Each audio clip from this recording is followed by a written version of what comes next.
Assalamualaikum warahmatullahi wabarakatuh. Saya Muhammad Afif Memang Muhtar. Hari ini saya akan membentangkan tentang salah satu adat ataupun budaya orang Melayu, iaitu tentang keris. Untuk pengenalan, saya rasa sebahagian daripada kita dah tahu dah pun apa itu keris.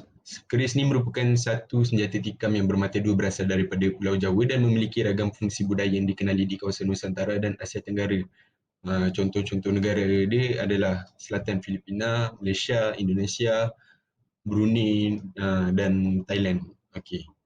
Keris ni berasal daripada Pulau Jawa dan dia tersebar ke seluruh Nusantara dan setidak-tidaknya telah dikenali pada abad ke-9 dan boleh dibuktikan dengan gambaran keris yang terdapat di Candi Borobudur. Keris ni terbahagi kepada 3 bahagian, iaitu mata ataupun bilah dia, hulu dan sarung. Pada umumnya, keris ni digunakan sebagai alat untuk mempertahankan diri dan perlahan-lahan keris ni digunakan sebagai alat kebesaran diraja.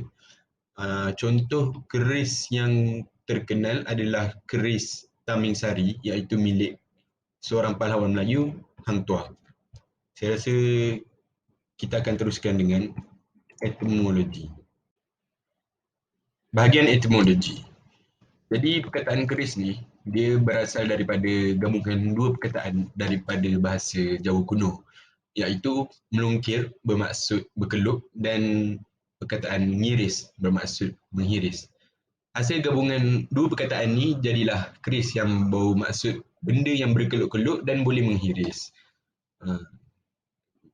Perkataan keris ni dia bukan sahaja digunakan dalam budaya Melayu, tapi dia ada juga dekat budaya-budaya yang berada di tempat lain. Contoh dia bahasa Thai kita panggil krit, kalau bahasa Tagalog iaitu Filipin kita panggil kalis, kalau bahasa Minangkabau karih dan macam-macam lagi. Keris ni dia dikenali oleh beberapa etnik dekat kawasan Asia Tenggara disebabkan oleh pertalian sejarah dengan Jawa pada zaman dahulu. Saya rasa itu saja untuk bahagian etimologi. Sekarang kita pergi kepada sejarah keris. Mengikut sejarah dan kajian yang dilakukan oleh pengkaji sejarah, banyak ukiran keris ni timbul dekat kuil-kuil ataupun candi-candi dan juga beberapa prasasti dekat Pulau Jawa, Indonesia. Antara ukiran yang dijumpai di tempat tersebut adalah ukiran-ukiran keris dekat Candi Borobudur, Prambanan dan juga beberapa ukiran yang ada dekat kerajaan Hindu Buddha Medang Mataram di Jawa Tengah. Kalau ikut kajian Sir Stamford Raffles terhadap Candi Sukuh ni, Sir Stamford Raffles mencadangkan bahawa keris-keris yang diiktiraf pada tahun 1800-an di Asia Tenggara adalah hasil daripada warisan pengaruh kerajaan Majapahit yang berjaya sejak sekitar tahun 1300-an. Jadi ini adalah sejarah tentang keris. Seterusnya bahagian-bahagian keris. Jadi macam yang saya cakap pada bahagian pengenalan tadi, keris ni terbahagi kepada 3 bahagian, iaitu hulu, sarung dan juga dia punya bilah. Yang pertama sekali hulu. Hulu ni adalah bahagian pegang keris tu. Kalau ikut bahasa Jawa, kita tak panggil dia hulu, dia panggil gaman. Jadi hulu ni dia mempunyai corak yang tersendiri dan dia atas kepada pembuat keris tu untuk corak hulu tu macam mana. Kalau ikut kajian, dia orang-orang dulu dia biasanya menginspirasikan dewa, pendeta, raksasa, penari dan juga dan macam-macam lagi lah untuk bentukkan hulu ni.